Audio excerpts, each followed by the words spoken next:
my head in the stars. There's different narratives that we have. The stories that we tell ourselves, right? That inherent bias that comes from the dominant narratives very often, which are the stories that are told by the dominant culture, right? So we have a dominant society, a dominant idea of what is right and what is wrong in our society, right? Just think about, what are some things that are societal norms, right? We're supposed to work, pay our taxes, get married, have kids, go to college, right? Dress right, act right, right? Home ownership, the American dream back in the 60s, right? All of those things that we were taught. Where does that come from? Well, we come from our country that came from Northern European colonists, that came from medieval, the feudal system in medieval Europe, where in the Constitution, it says that to be able to vote or hold office, you have to be a white male landowner, right? And women did not get a chance to participate until 1919 in the vote, right? Think about it, the first 300 years of our existence on this continent, women were not allowed to vote. Why? Because of the traditional way of doing things from Europe 300 years before, right? And so think how powerful that is. How many generations is 300 years? How many generations of people were taught, your mom, love your mother, but, you respect me, right? And that's just women. Women are one of the marginalized communities. They're the most marginalized community, but then also people of color, right? People in the LGBTQ plus community, right? That's another thing. When I teach this full day, one of the questions we ask, rather than just in what's the lesson that you learned, what were you taught about people in the LGBTQIA community? What were you taught about them? A lot of people I hear, we just didn't discuss them. We acted like they didn't exist. Me, I couldn't do that. I went to Everett Middle School, which is a block down from the Castro district. That was not part of my reality, right? It didn't mean I wasn't a dumb 13-year-old. Oh, you're gay. Look at that gay person, right? I'm so glad I'm not 13 anymore. Just because I said that when I was 13, does that mean I have to say that when I'm 53? Right? No. Right? But just think about how often people say, well, that's just how I was growing up. Okay, cool. Have you grown up yet? Right? So just the dominant narratives, the things that we are taught were correct to be able to function in our society, right? And so society gives us these norms, and to be able to participate in the norms, you have to fit within that society, right? And then you have to play the game. And if you aren't inherently fitting into society, or what we have privilege, right? You have to continue to go within that straight and narrow unless you decide you don't want to, and then what happens? It's very easy for you to be excluded from society rather than included, right? So we have those dominant narratives that how people are supposed to look, how they're supposed to act, how they're supposed to function and connect with each other. Stereotypes, assumptions, right? Think about a dominant narrative of CalWorks staff. What's something in society that you've heard about CalWorks staff? So you guys, right? It could be government workers, state workers, county workers, right? What is it that you've heard out in the community about you all as a population? And just share with your table mates real quick. We'll come back. So keep that one to yourself right now. Put it in your pocket. We'll come back to it. So that's a dominant narrative, right? That's what you might hear. If you were in the class this morning, I shared a dominant narrative that I heard where I was in a county that will remain nameless because I don't know if anybody here is from Tulare County, but it wasn't them. But it was somebody in child welfare who said they were at lunch with their bestie, and their bestie said, "Hey, I have a question for you. You work with the worst people in the county, so." So if someone, and this is child welfare, so if someone has an open investigation, if somebody has a complaint that's open, maybe hasn't been followed up on, are they the worst person in the county? Right? So just think about it. That's a dominant. What is the narrative that you hear about our clients? Homeless drug addicts. Is that, yeah, okay. Or they're lazy, they don't want to work, right? Yeah, absolutely. So that's a dominant narrative, right? As opposed to the counter narrative are truths and experiences that are counter to what the assumptions are, what the dominant narrative is, right? And usually they come from people who are marginalized, right? And so an example is the dominant narrative: staff in public assistance programs are just bureaucrats following rigid rules and procedures, lacking empathy for clients that they serve. You treat everyone like a number, and you just go through the motions, right? Well, what's the counter narrative? CalWorks and CalFresh staff go above and beyond to understand and advocate for their clients. Staff members demonstrate deep empathy and creativity and commitment to helping clients navigate the system and improve their situations. And everyone say, yes, I do. Right? But that's the opposite, right? Where's the truth? I want to believe most people I know, most people when I've been out to your counties and people I worked with, definitely on the right side. There's some folks on the left side. I mean, some of the parents that we talked with this morning have identified some of those folks. Maybe you identify some of those folks, right? But for the most part, right, the counter narrative. But how many people outside of working in human services ascribe to the dominant narrative? Those government employees. Just think about how the dominant narrative affected us at the beginning of this year. And maybe not county, but definitely county, definitely state, most definitely federal, right? So just think about those narratives that are rooted in what we think is happening, that may not necessarily have the whole entire truth wrapped up in it. How often, when it gets in the hands of people who are able to make decisions that affect other people's lives, what is the impact? Right? So that's about us. Right? Or, that other last resorts, right, for people who, hopelessness or failure as opposed to opportunity to help your family, right? And really, that's an attitude adjustment, isn't it? Right? When we think about that, because the one on the left-hand side, how many, have you guys ever said that to somebody? Well, you're kind of the last resort. This is it. Back when we used to sanction people, right? This is it. Good luck trying to get, some more unemployment or workman's comp. Otherwise, you would have been over there, right? But even if that's true, can we live the narrative on the right side? Just because we're the last game in town, does that mean we can't be the best game in town? If we're the last game in town, maybe we are the last opportunity for them to find opportunities to improve their lives. Rather than, well, you're stuck with us, right? You're here. What can you do with us? What can you learn from us? How can we help you get to where you and your family want to be? Right? But then also think about, what's the dominant narrative about our clients? We already said, lazy, don't want to work, bad parents, drug addicts, homeless, right? What's the counter narrative? Counter narrative is those folks that were on the stage this afternoon. All of them are working, right? Even the one who gets $1 a month. And I wish I wanted to stop her to tell you guys the whole $1 a month story, because she spent about 10 minutes on a phone call we had telling how she got there. It's amazing. And it was from the kindness of her worker, right, who worked to make sure that she was doing that. I had a client who was our local tamale lady. She used to stand in front of Stater Brothers in Mojave selling her tamales. Her husband was a construction worker, and he got hurt his back, so he was out of work. She had to come on aid. And so her fear was, if I'm looking for work, I lose my spot at the store. And I make good money. She did make good money, right? But not enough to not be on aid.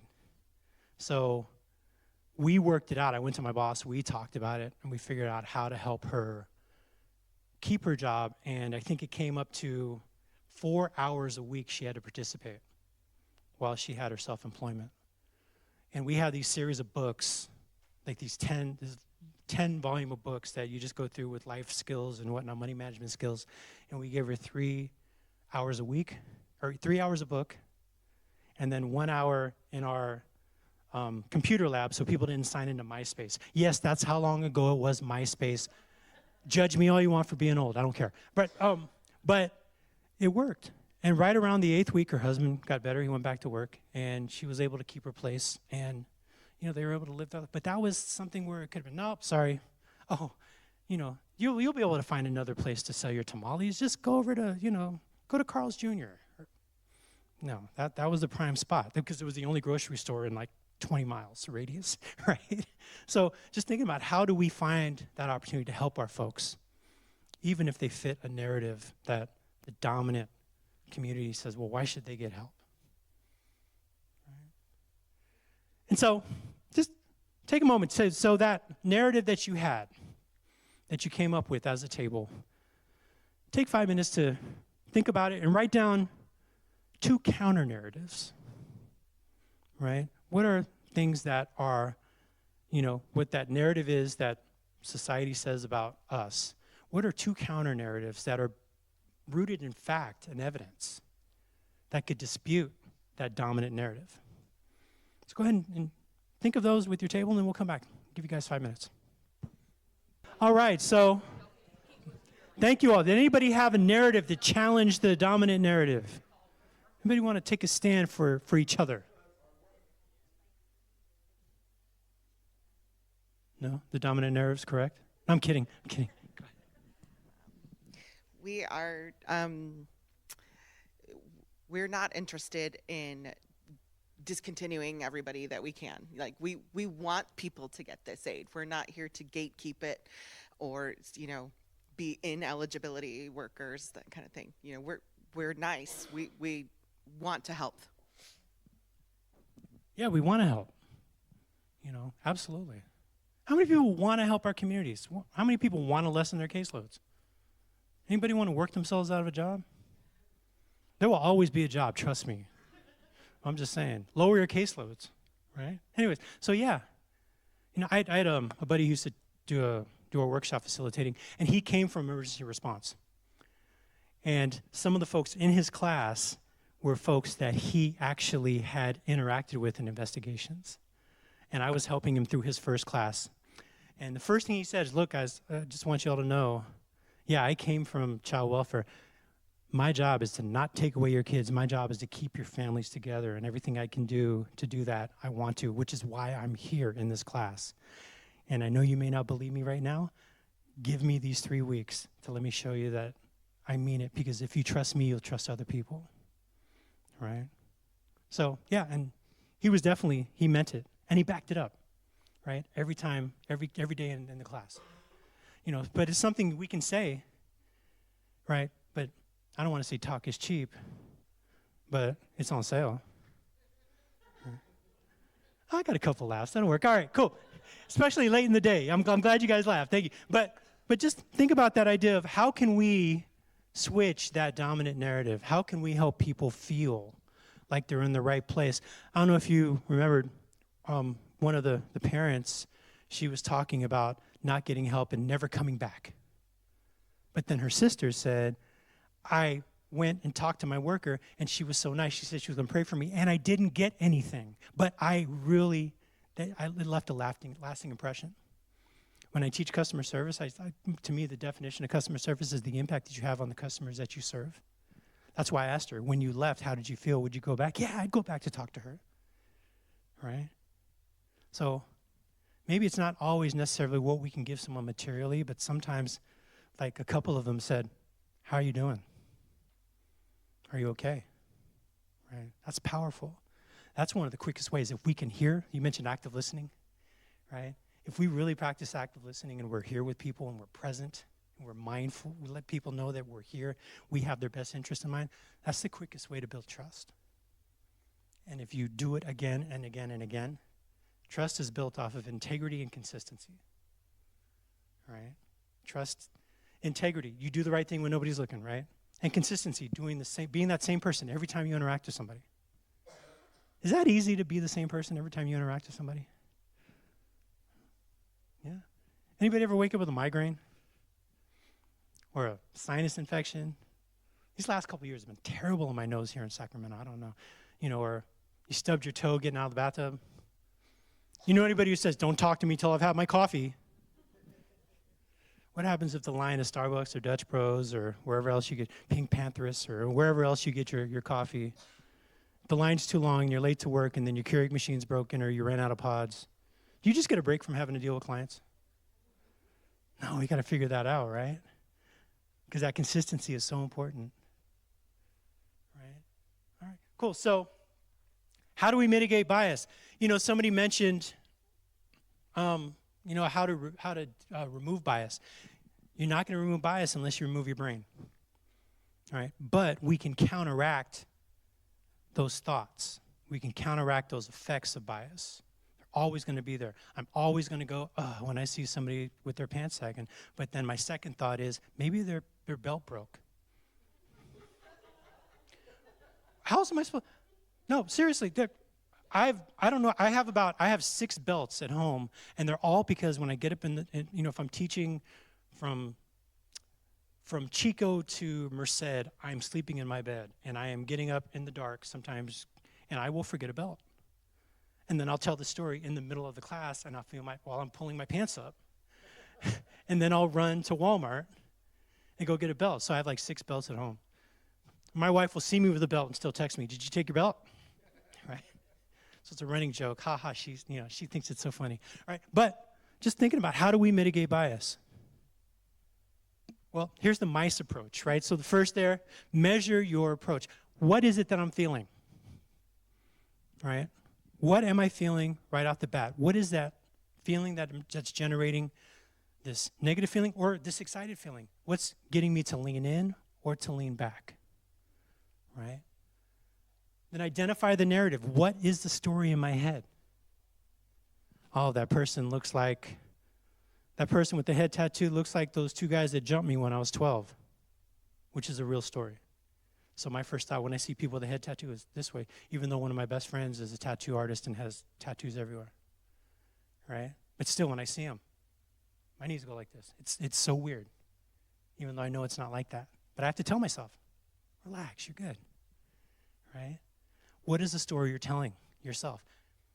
Another part of that is do not beat yourself up if you tell yourself the story. It is not a moral failing. Recognize that it is a human response to things that your brain sees as a potential threat. Right? And then fix it. Right? Challenge your lens. What assumptions are we making based off of that narrative I'm telling myself? And what more do I need to know? What more do I need to learn? Expand your reference points, right? What are questions I can ask? What are ways that I can help that person feel more comfortable and still measure to see if they do feel comfortable, if they're still presenting in a way that might be dangerous, right? These things happen even if you don't believe them to be true. There was somebody in Alameda County who works with unhoused folks and went to school for it and was doing an internship. And the first time she walked into an encampment, she walked in and she froze, turned around, walked back to her car. She had wanted to work with unhoused folks since she was 8 years old, and now as a 21-year-old, doing what she wanted to do, she froze and walked back to her car and cried in her car and said, "Why are you doing this? This is what you wanted to do. This is what your heart wanted to do. Your brain is saying, this is dangerous."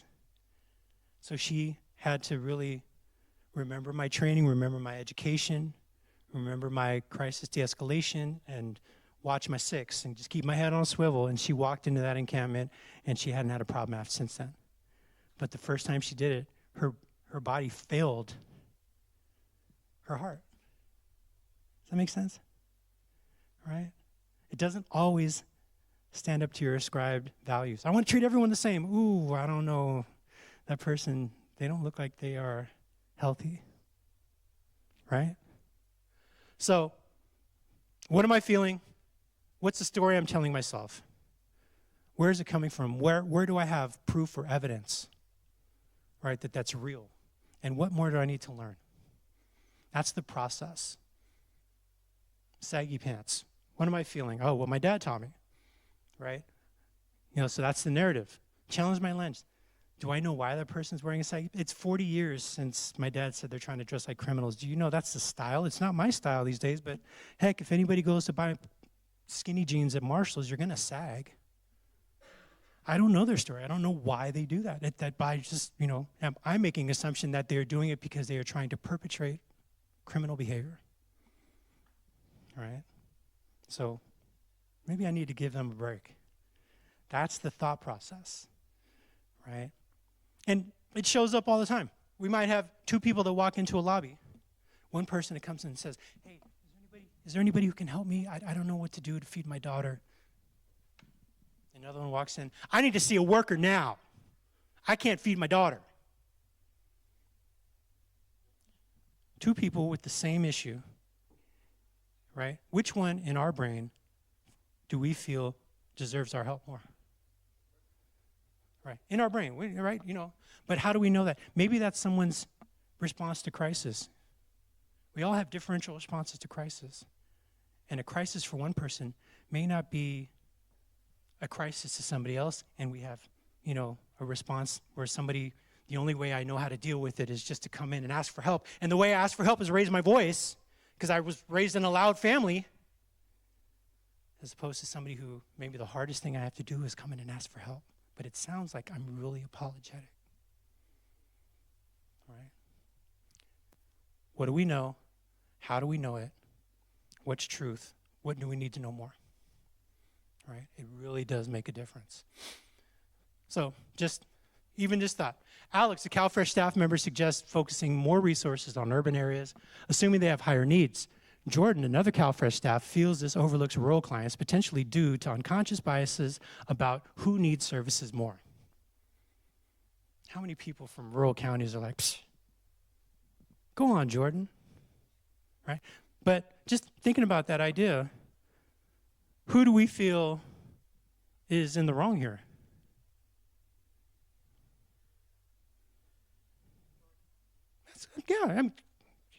If we can't be honest in here, we're not going to be honest out there. Let me tell you. So yeah, if people feel like Jordan's being wrong because, they're being biased and prejudiced against rural clients. And how many people are feeling Jordan and getting defensive over rural clients? I was raised in a rural county, right? What does that mean, right? But that might be because Alex doesn't have a lot of experience with folks in a rural area in his county. He might be from Stockton and never really interacted with anybody from Linden. Right? So his perspective is not based off of being negative. His perspective is based off of not having any information. Right? But we have a feeling towards both of them, don't we? And so that's the challenge. Measure your approach. What's your initial reaction to Alex? Right? And pause. Give yourself a chance to breathe. When I talk about crisis de-escalation, it takes 3 or 4 seconds to change your mindset from emotional to rational. When we're emotional, when we're, in that place where we're having that emotional response, we're in what's called an amygdala hijack, which keeps you from accessing your frontal lobe, your neocortex, where executive functioning is. Right? So decision-making being rational. Rational decision-making is not there. So when you are able to pause and breathe, you have more opportunity for your brain to say, what is it that I need to know, and more access to your rational brain, your human brain, the neocortex, right? And so what stories am I telling myself? Right? Identify the narrative, right? So, urban versus rural. What are my thoughts about urban versus rural, right? Why would Alex have an idea of the differences between the needs of urban and rural clients, right? And challenge the assumptions made by Alex. How could I connect with Alex in a way that would help him to see that both clients are in need, as opposed to judging him for discounting one? Because that's a different response, isn't it? Right? And then expand your reference points. How can I help with more information? right? How can I help expand Alex's viewpoint on the needs of rural clients, right? Which takes a lot more time and effort than, he's so prejudiced against rural people, please. I'm never going to assign him a rural client, right? All right, and so, a couple things. We're not going to have a break, sorry. We're 10 minutes out. So inclusion, right? People talking about the idea of inclusion. What does it mean to be included, right? So you see the definition that's there. And I want you to read it real quick and just think about, what do you think about that definition? Is it correct, or how do you feel about it? Maybe it's not correct. What's not correct about it?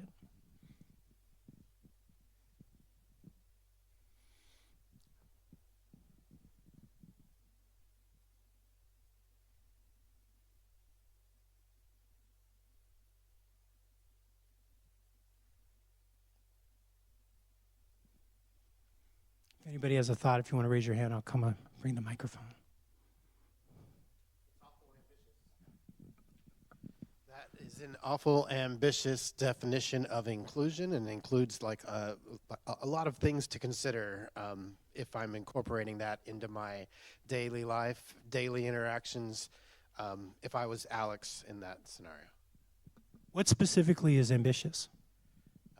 Values each individual's or group's heritage, contributions, and aspirations, and guarantees full belonging to all stakeholders and participants, lofty goals, and I hope I achieve it someday. I don't know that in everyday common interactions I'm succeeding at that definition of inclusion. Thank you, sir.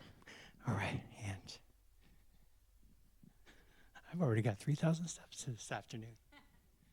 I don't think that just traditionally excluded individuals is accurate. I don't think that covers everybody that needs to be included. Okay, yeah, so not just the traditionally excluded, but then, yeah, guarantees full belonging to all stakeholders. How do you guys feel about that? Is that something that can easily be done? How many people feel like they belong wherever they go? Right? So, for me, inclusion is part of the definition, right? There's things that we tolerate, that we put up with, we don't spend a whole lot of time with, or people. There's people or things that we appreciate where we want to know more about them, we want to know more about their culture or where they're from, or, you know, I work with you, so I'm going to spend time with you, so I'd like to know who you are. Inclusion, when I think of inclusion, it's you have a seat at the table, and your opinions, words matter. Is that where everything should stop? What if you get a seat at the table and you say something, hey, I kind of don't agree with everyone else. I think we really need to think about this. We really need to think about that. This is an issue that maybe we haven't resolved. And the rest of the people at the table are like, oh, you don't agree with us? Maybe you don't get invited back. So belonging is when you feel that you can have a full seat at the table that is yours and is irrevocable based off of anything, whether you agree or not, right? And so belonging is a hard one. Belonging is the piece that keeps a lot of folks from fully engaging, right? So I might feel included, but you know what? When it gets a little heavy, when it gets a little thick, if I don't have anything nice to say, I'm not going to say anything at all. And I can tell you, there's people in my life who are included because they don't exactly say exactly what they mean or what they feel or what they're experiencing, right? And then, you know, you're included conditionally. That's the challenge, right? So when we want someone to belong, we have to help them feel that their words and actions, right, are accepted and valued just as much as everyone else's. And when it comes around to meet again, they have a nameplate at the table just like everyone else does, right? Because, I don't know, I've been in situations where I knew there were some things that maybe I shouldn't say if I want to be invited back, right? And if you've ever felt that way, then belonging is something that is aspirational. There's some folks who feel like, hey, I belong wherever I go. Cool. That's amazing. Tell me how you do it. Any thoughts on that?